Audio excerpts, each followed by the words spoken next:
Hey guys, look what I got.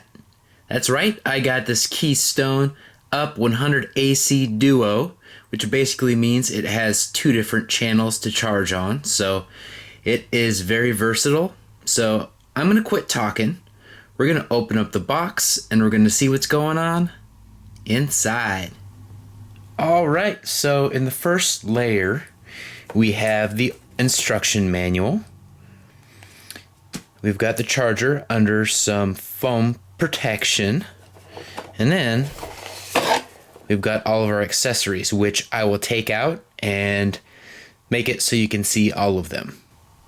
Alright guys, this is everything that comes inside the box.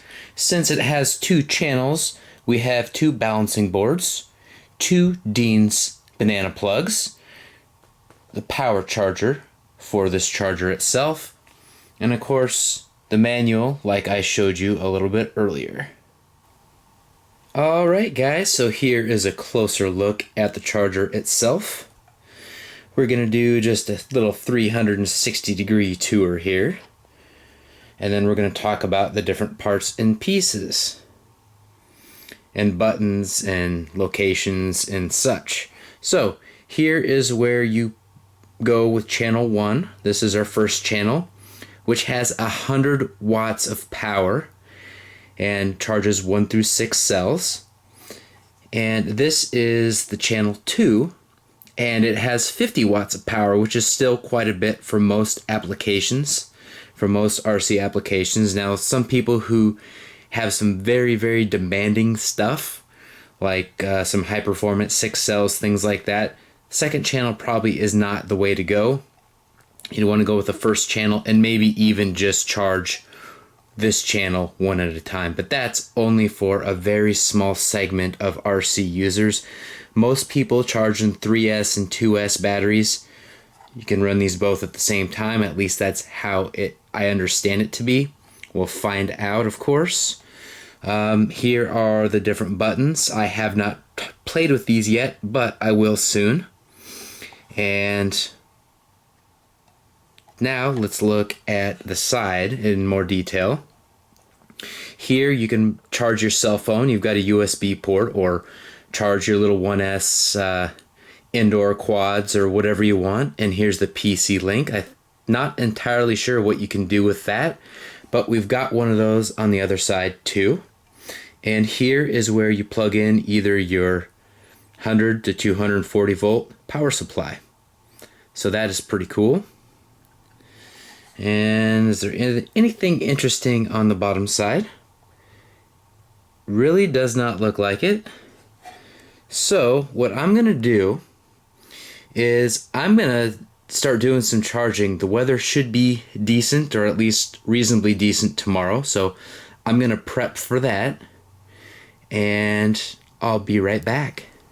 Alright, so as you can see, I've got this thing set up for two different batteries. One, I'm going to charge my Babel Bat down there. It is 2S and roughly 330 milliamp hours, so that one should charge very quickly. Over here, we've got a 4S battery, and it's one that I use in my RC boat. We've had a lot of rain lately, so maybe I might get a chance to take advantage of that and get some rip time on a pond or a lake or something like that. Alright, that is 4S, so I'm going to show you how to set up each charge. Here real quick, it's very intuitive. If you have ever used a hobby grade charger before, it's going to be fantastic for you. It's very easy to use. So I'm going to demo that right now. Alright, so what you do is push that button right there. That will make the amperage.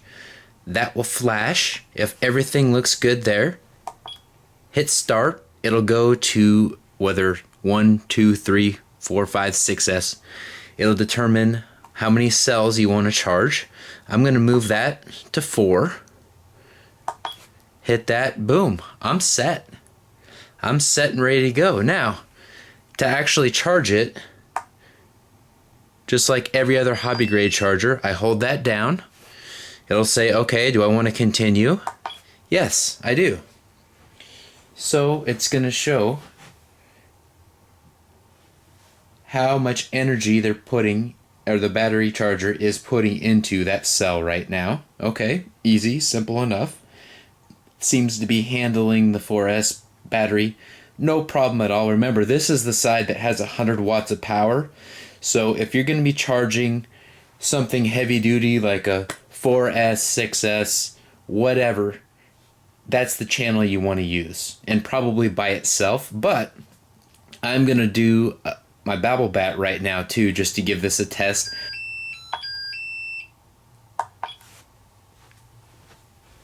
Alright, and there we go. They both seem to be working just fine. This thing does have a really nice big fan to keep everything cool. And I do want to say this. This is not the surface you want to be charging a LiPo battery on. This is only for quick demonstration purposes to have contrast. That's why I have white behind everything that I do. Unless it's a white model, then sometimes I'll throw some black stuff down. But for fire safety, I should have these in LiPo bags while I'm charging them. I don't. I freely admit that's the wrong thing to do, and I want everyone to know that LiPos are serious business. They can cause huge fires. So, all right, I'm off my soapbox, but I had to point that out because this is not the right way to do it. I should have these sitting in LiPo bags. This is only for demonstration purposes only, so you can see everything that's going on.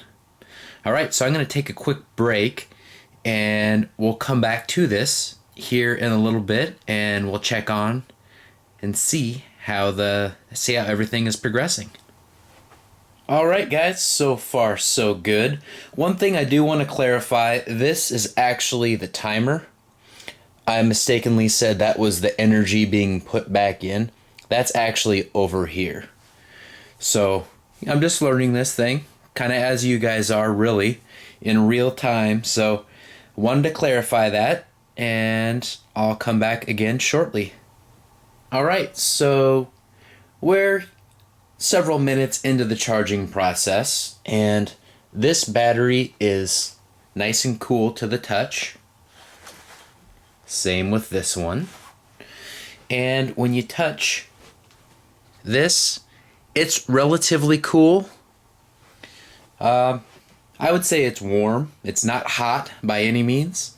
This thing does have a nice big fan on it. It's actually much quieter than the hobby grade charger that I'm used to. That one, the fan on that one is really loud, so that is definitely a positive. And we'll be right back. Alright, it looks like our Babble Bat has finished its charging. Put 105 milliamp hours of energy back into it, and our 4S battery is getting really close to wrapping things up itself. So I'll check back in as soon as that's done. Alright guys, both of these are done charging, which is fantastic. It took just under 30 minutes to do both at the same time, and I had the amperage setting very low compared to what I could be using with both of these. I'd like to charge my batteries at a little slower pace. It increases battery life, saves money, so you can buy more fun RC stuff instead of just buying more and more batteries after you abuse them. Speaking of increasing battery life, this also has a feature that can increase battery life significantly. I have another 4S battery here.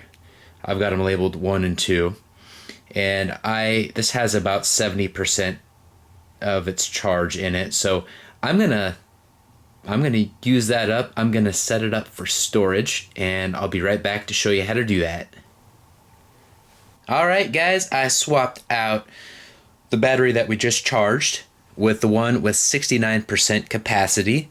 Now we're gonna take it down to a nice safe storage level.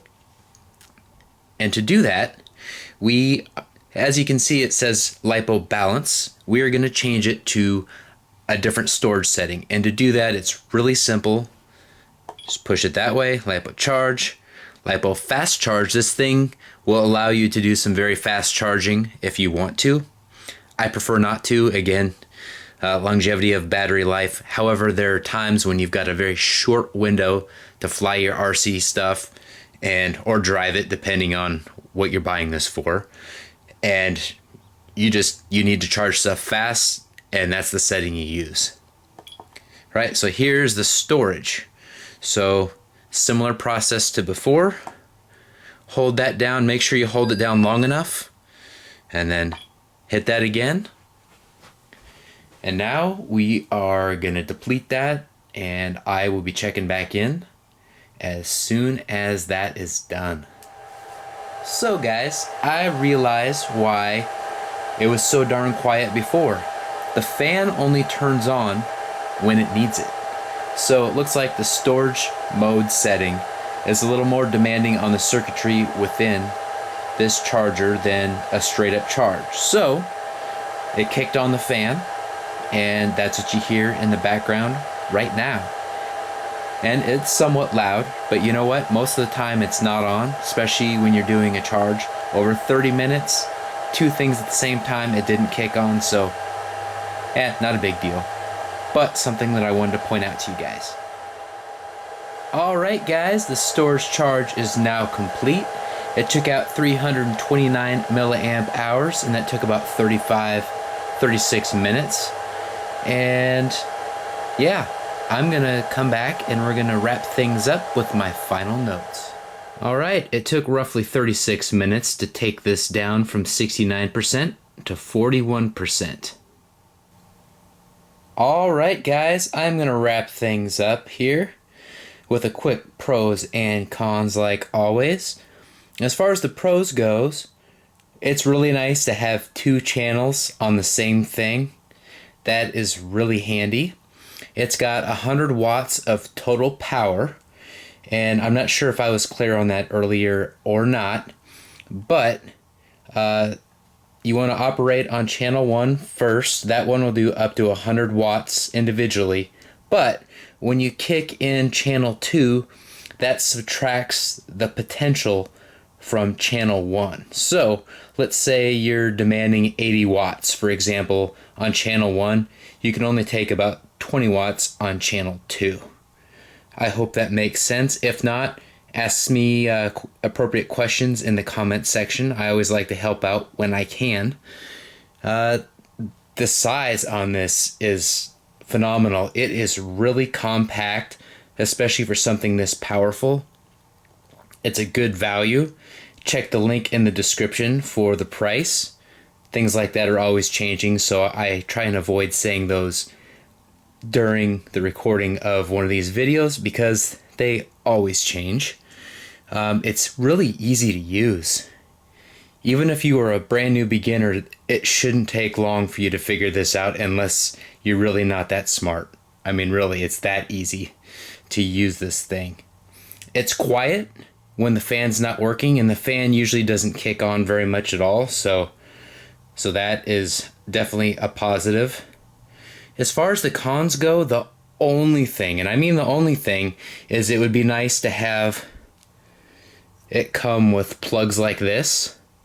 This is an EC3, very common plug. This is a very common plug too. Now we've got that plug on the side here. I'm not exactly sure how it makes that circuit, to be honest.